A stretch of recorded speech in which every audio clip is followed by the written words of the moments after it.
Yes, sir. Let's swap chairs, man. Come on. I could use him to line up. Good. I like it. Would you? I got a guy in Atlanta, man.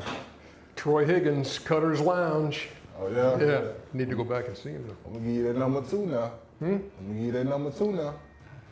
That number 2, that's ball. No, I think he goes less than that, man. Because every time I got on there, Shaq says, "Ooh, man." Yeah, that's Shaq, number 3. Well, I got a question. I just want to know how you deal with, you know what I'm saying, like how you deal with Shaq on set. Like, you know, they got to play for personality. Just Shaq? Yeah. Yeah, we start with him. World's biggest kid. And I tell him that to his face all the time.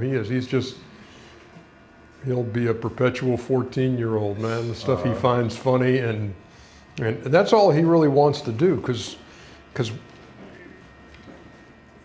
when he retired, you know, everybody wanted him. You can't, you know, if a guy with Shaq's personality is available, if you don't make a run at him, you're crazy. And so he had seen all the stuff we do on the show, and that's all he wanted to do. So for him, it was just like from day one, show one, why don't you push that Christmas tree over on me, man? It'll get like 1 million YouTube hits. I said, okay, you know, and then every week there was something he wanted to do. Finally, Kenny and Chuck were like, man, pace yourself. You know, we're 3 weeks into a long season. Pretty soon you're going to want to set yourself on fire. He said, I'll do it. I've been to stunt school. You know, so he loves having a good time, and I think he's really morphed into a good analyst in the studio, because now he can break down tape and that kind of thing. It wasn't like he was always interested in doing that. It was more like, you know, trying to get me to sing with him while he was shooting the thing. And I was like, nah, and he says, come on, 2 billion people will see it. And I said, I know, that's why I don't want to do it. What was it like building a relationship with Kenny, Barkley, and Shaq?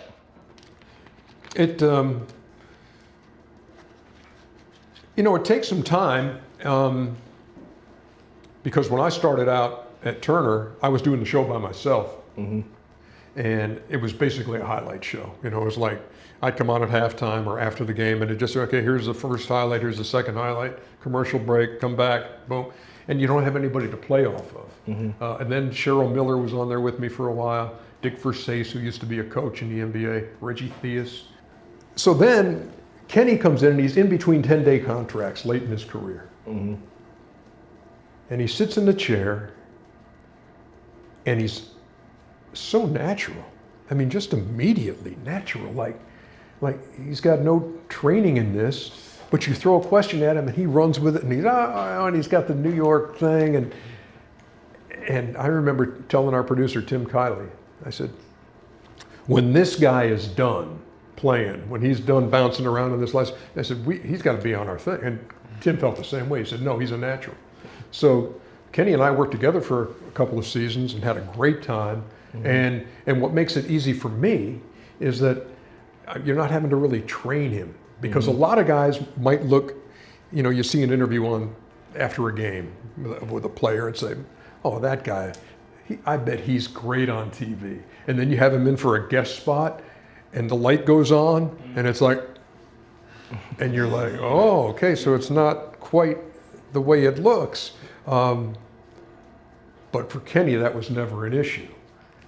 With Chuck, it was never an issue. I mean, Chuck was the most quotable guy in the world when he was a player. And all I hoped is that he wouldn't lose that part when he went on TV. He didn't lose it. It grew like exponentially. It's like he would sit there and just say whatever's on his mind. And he doesn't care. He doesn't care if you agree with him or not. It's his opinion. And I remember early on, the first show we ever did, me and Kenny and Chuck came out and said, what are you going to say about, you know, we're going to talk about whether the Bucks or the Clippers or something. Kenny, what are you going to say about it? Kenny said, you'll find out. And that's the way the show went from that day forward. Unrehearsed. Nobody knows what's coming next. It's not like I sit here and tell these guys, hey, we're going to talk about this, then we're going to talk about this, then we're going to talk about this. Just be ready. And that's what makes it work. That's why when you're sitting there at home watching it, and you're saying, I got no idea what's going to happen next with these guys. Neither do I. And I have no idea. And so the three of us, it was almost immediate, and you can't predict that. You don't know how chemistry is going to work. And then when we brought Shaq in, I mean, there was a little learning curve, you know, and especially when we've got three guys who'd been together, knew each other so well, then all of a sudden you're going to throw, you know, this larger than life personality. So yeah, we had a couple of growing pains in there, but eventually, I mean, what you got basically is four guys who love hoop, three of them who played. They all come at the game from a different angle, and nobody's afraid to share what they're thinking. And so when you throw something out there, somebody takes it and run with it. And my thing is, I'm in the middle of it, and people have said, "Hey, you're the traffic cop on the show." I said, "No, I'm like the rogue traffic cop." I said, the good traffic cop waves a car through the intersection, doesn't want any fender benders. I said, me, I wave Shaq into the intersection, getting his reaction to something, knowing Chuck's going to broadside him, you know, and that's what we want. And so that's the way it works. And then, I mean, you've seen, you know, Shaq and Chuck on opposite ends of the thing, and it looks like, you know, there's going to be furniture moving, blah blah blah, you know, and all that stuff. And people are always asking me, man, they're going to throw it? No, they're not. They said they know what's good TV. They don't. These guys love each other. Again, I mean, it's just, there's a process that goes into knowing what buttons to push and how to get this guy here, and my role is to make those guys look as good as they can be. It's not about, nobody out there cares what I say about or what I think about, hey, what's going on in a timeout with 1.6 seconds left? What's going on in the huddle? Nobody wants to hear what I say. They want to hear what Kenny says about, or what Shaq says. Man, I used to hate these situations with that coach because he used to panic. You know, it's like, okay, and that's what we love. And that's what a basketball fan loves too, is to hear a player say, wow, that's what he's thinking with 1.6, is this coach is panicking? You know, that's good. I mean, that's the kind of stuff you only get from a guy who's played the game.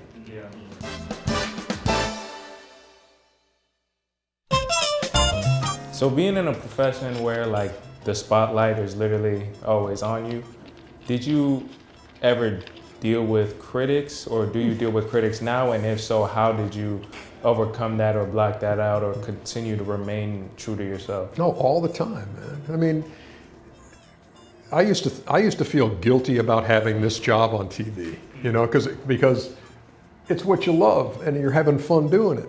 I said, but the people who should really feel guilty are those who are getting paid to watch TV and then tell you how bad you are. Or, you know, you miss, you know, that's the thing there are TV critics all over the place, guys who were paid to be TV critics. And now with social media, everybody's a TV critic. I mean, you can be watching a game and, you know, and then you tweet out, you put it on IG, you know, that, man, this guy, he's, you know, I wish they'd get rid of him and put so-and-so in. You know, you hear that all the time. And you treat that and the good stuff all the same, you know. You're never as good as they think you are. You're never as bad as they think you are. And the thing about our business is that nobody's going to love you. Nobody out there has 100%, wow, how can you ever say something bad about him? We've all had it, man. I mean, and sometimes it's difficult. And I had to, you know, I had to kind of wean myself away from responding, especially on social. You know, when somebody, you know, you do a baseball game, especially like when I did the playoffs between the Braves and the Dodgers one year. And since my dad had been a Braves broadcaster forever, Dodger fans were all like, oh, so he's doing it. You know who he's pulling for, which is baloney, because all you want is a compelling series and you're just calling it down the middle. But then Braves fans were like, oh, Ernie Johnson's doing this series. I bet he goes overboard being nice to the Dodgers. And so, like, if you dared look at the Twitter feed after the game, it was like, man, Braves fans hate me, Dodgers fans hate me. I said, so I must be doing something right, you know. But and sometimes it got, you know, it would get filthy. Some of the stuff they were doing, man. It was like, really, this guy said this? Really, you know. And I'm not going to repeat it here. I'll tell you once we get out of the shop. But yeah, I think you just have to you take the good with the bad. If anything,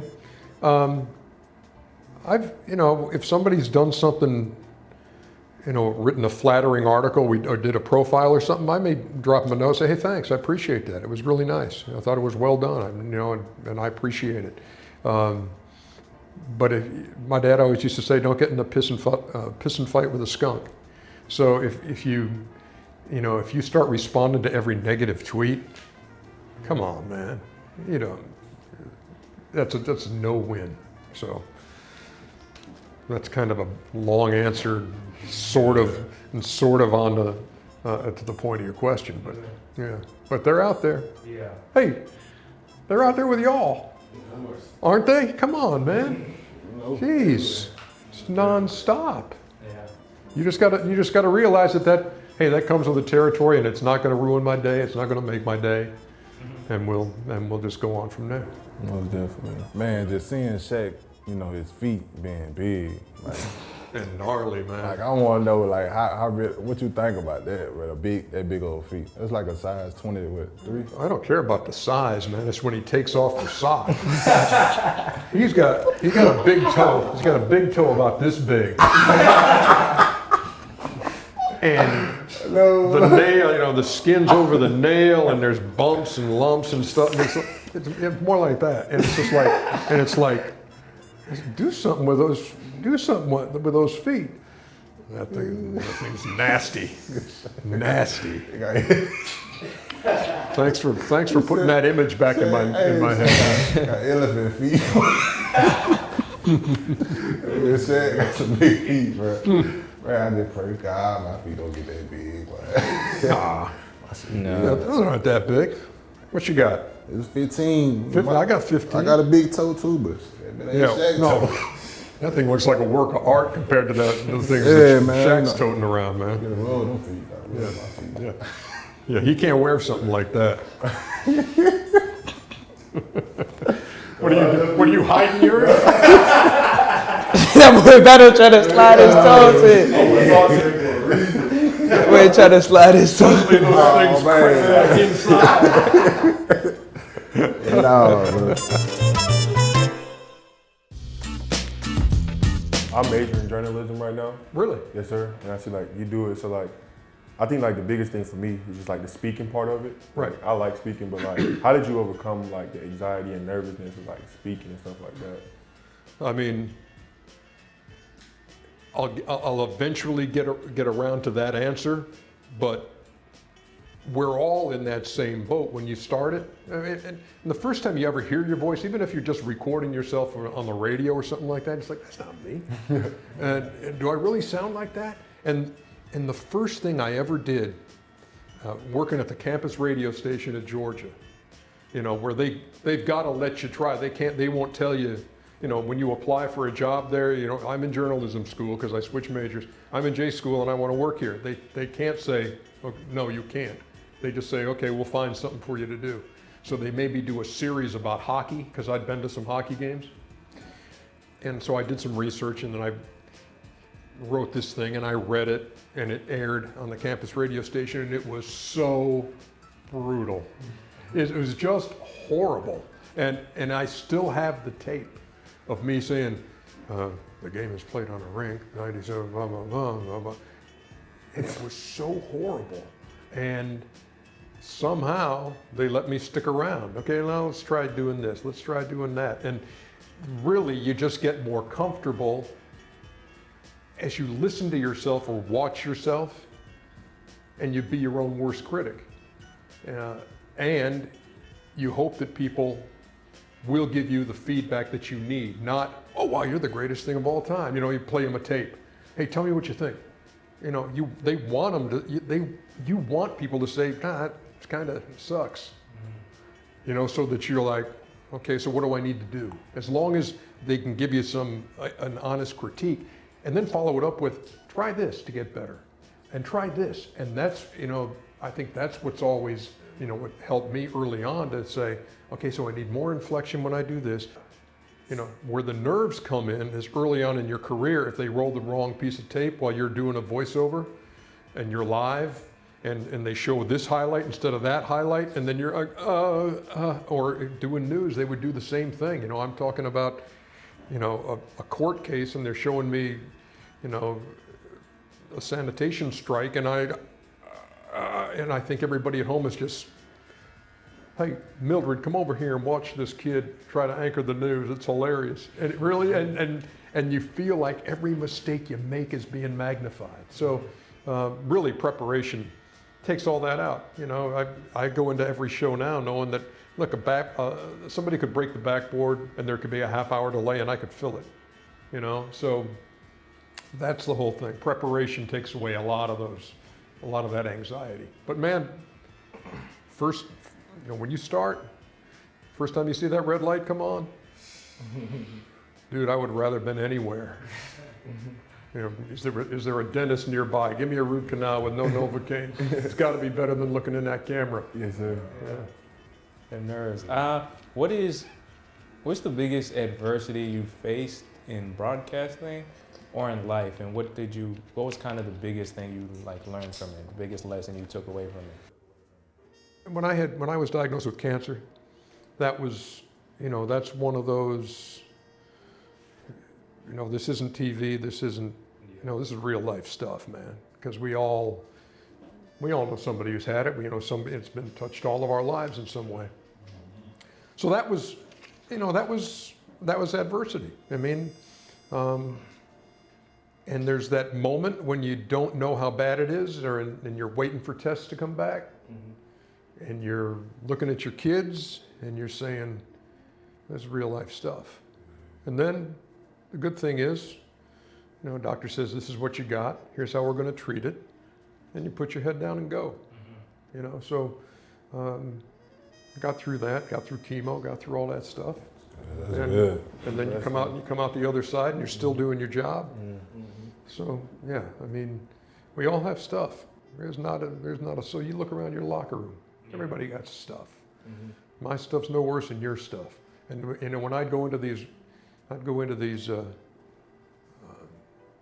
rooms where you get your infusion, and there'd be 20 other people in there, all hooked up and getting their drip. And just when you'd start thinking, I got it bad, you'd look at somebody across the way from you and say, man, that guy has been ravaged by this thing. And say, don't ever think, no, my stuff's worse than your stuff. We all got stuff. We just got to find a way past it.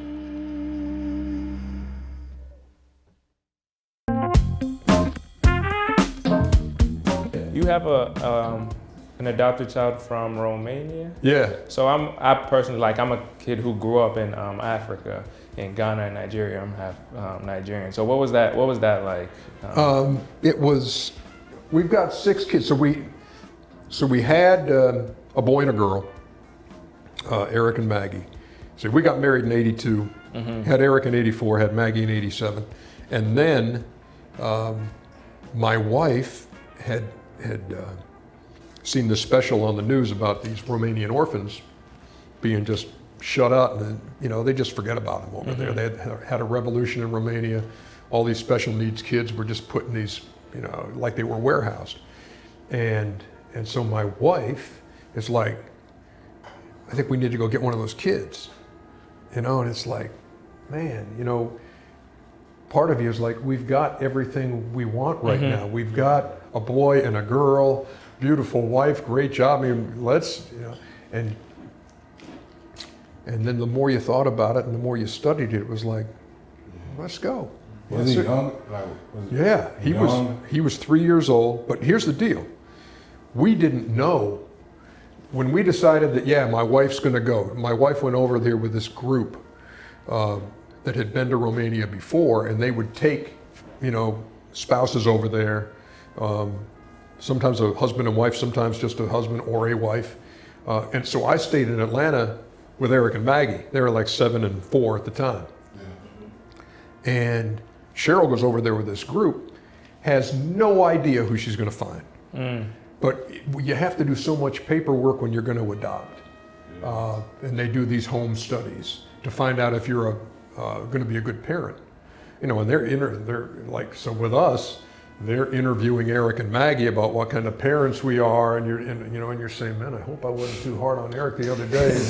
You know, because it's all I need is for him to say, yeah, my dad. You know, so luckily that didn't happen.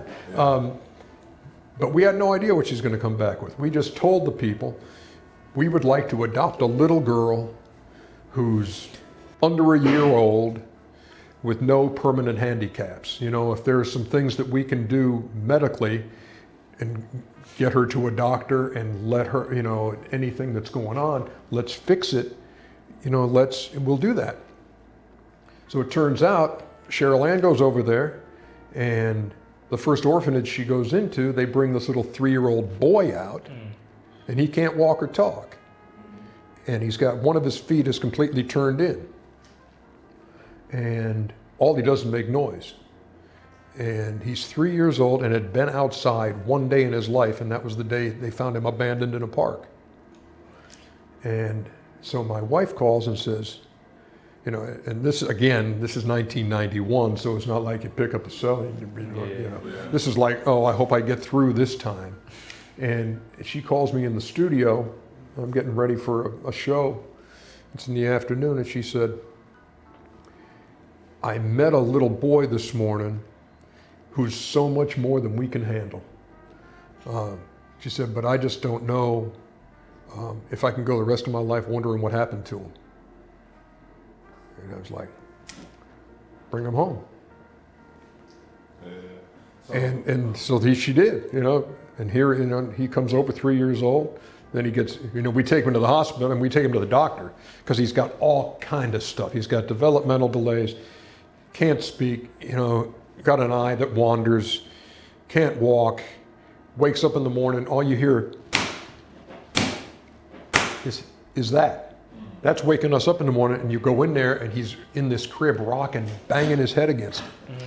Nobody ever paying attention to him. So this is self-stimulation. He's banging his head against the thing. And then we fix his leg so he can walk. And then he starts kind of waddling back and forth when he walks, and the doctor sees that and says, there's something there. And they test him, he's got muscular dystrophy. So muscular dystrophy, you know, your muscles don't develop, they just waste away. A lot of kids don't get out of their teens when they got that. And so that's one of those gut punch things where, you know, you're sitting in a doctor's office and he's giving you this news. And when you're wondering, you know, how long are we going to have this kid? So, I mean, that was something to deal with. And then a couple of years later, Maggie, our girl, said, hey, you said you were going to adopt a girl last time you went over there, and you came back with a boy. So when are we getting this girl? So we went to Paraguay a couple of years later and adopted a little girl. So then we had 4 kids. And then when we were both over 50, we adopted 2 girls out of foster care in Ohio, who were 9 and 10 at the time and had been like in 6 different homes. So those are the 6, 4 adopted. And I mean, it's just, it all is about what stirs your heart, what stirs your soul. You know, for some folks, adoption doesn't do that. You know, for some, it's like, man, I could never do that. For some, you know, you talk to some people who go on mission trips all the time and are building houses in Africa, or places are digging wells, and you're saying, well, I don't know if I could see myself doing that. It's all whatever fires you up and makes your heart pump a little faster. For us, it's been adoption. So, yeah, those times are tough, man. Those times are tough. And the amazing thing is Michael's 33 years old now. You know, we never thought he'd live this long. So, like, we're getting this, and he's been on a ventilator for the last 10 years. Because he almost died from pneumonia. Because when you got MD, your heart and your lungs, you know, you can't clear your throat. I mean, can't clear your lungs. Pneumonia gets in there, and that's what happened to him. And then they had to paddle him back, and put a trach in there. So he's been on a ventilator for the last 10 years. But every day I wake up and see a miracle, man. That's special. You know, come on. Yeah, that's special. And the thing that was so cool about Michael and Carmen and Ashley and Allison is that, you know, the two kids we had biologically accepted them like that. It was like Michael comes in the door and it's like, hey, it's my little brother. You know, hey, here's my new sister. Yeah. You know, it wasn't like, oh yeah, these are my adopted brother or sister. It's like, no, it's my brother and sister. Yeah, that's And so I think that's, you know, the conversation has to be had at some point, but it has to be done with love. Yeah. Not with I got to run to Publix, I'll be back. Oh, by the way, you're adopted. I'll get into that later. You know, no, it's like, hey, let's be totally honest. I want to tell you your life story. Yeah. You know, and tell you why we needed you in this family.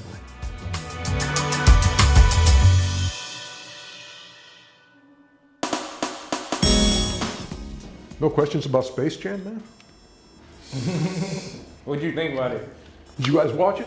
I think it was good. I didn't watch it. You haven't watched it yet? No, You've It was watched a little it? bit I more watched it. animated. Who was in it? I didn't finish it. LeBron was in it. It was a whole bunch. It was a lot. I didn't finish AD was in it. AD was in it. I think Oh, you was in there. His old. He was in it. I didn't get that. I didn't get that. You haven't watched the second half. No, I didn't watch. I watched the So you first haven't half. watched the game. I haven't watched them play. I didn't watch like the You know, whole camp thing. started. Yeah. We've been- No, that's well. Man, what was that like, man? It was awesome. Really? It was ridiculous. I mean, it was like they called me, and I shot my part before the pandemic even happened. Really? Went out to Hollywood at the WB lot, and it was me and a Lil Rel. So we just sitting at a desk, and you can't really see what's going on. All you see is green screen stuff, you know, and cameras. You know, all the animated stuff is going to be going on in the background, but you're just sitting here and just doing lines and playing off each other. And then I'm wondering, but how much of what I did is actually going to be in the movie? You know, you really don't know. You don't know if it's just going to be a glimpse here and there. And so then the movie comes out a month ago, and we went to it in a theater the day it came out, had a granddaughter on each side, you know, 6 and 3, and they're like, Poppy! You know, and it was awesome, man. So, no, that's a cool experience to have. And, Yeah, that's crazy. That's crazy. I can even like. that's the only movie. And, you know, like Survivor's Remorse that show on. I was in an episode of that. But I'm not a professional actor, and I'm always amazed at people who can really act. Yeah. And like I'm watching Lil Rel, and he's doing stuff that's not even in the script. That's hilarious, and I'm like howling and saying I'm so out of my league in this thing. But yeah, that's the only movie that I've done. But we've done some other stuff. But I think there's no better movie. Space Jam. There's always a classic. all right, so that's what you got to do. So your first road game when you guys go to a movie on a Friday night. Do you guys still do that? Yeah, we do. Do you? Yeah. Space Jam New Legacy. Yeah. There you go. And then when I show up, you got to go Poppies. We usually watch some war movies when we go to the. Yeah, I imagine there's always a theme that they're trying to get through to you the night before a game, huh? Yeah, you're not going to go see The Notebook or something like that. Yeah, they'll definitely have it good for that one. Hey, we're trying to do something in here. Jeez. Tell me this. I got another question. What compares to that feeling of coming out the tunnel at an Alabama home game?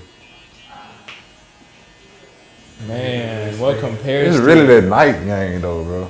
It's something about the night games for me. I mean, is there, when you, I don't know. I can't. It's one of those things that are kind of unexplainable. yeah. Like just the things that go on in the stadium, like when it's packed and rocking. I think those feelings are kind of like I can't. But you you're can't in that explain it tunnel to and me. you're in that tunnel and you're walking out toward the field. Yeah, and you see hear the them. lights I and you think. hear, yeah. I think hearing them.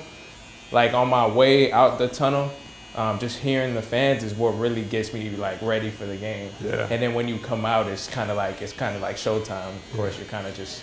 It's ready such to a go. great, I mean, that's such a thing. I don't care who you're rooting for. When you watch a college football game that has that kind of juice, Yeah. it's just like, man.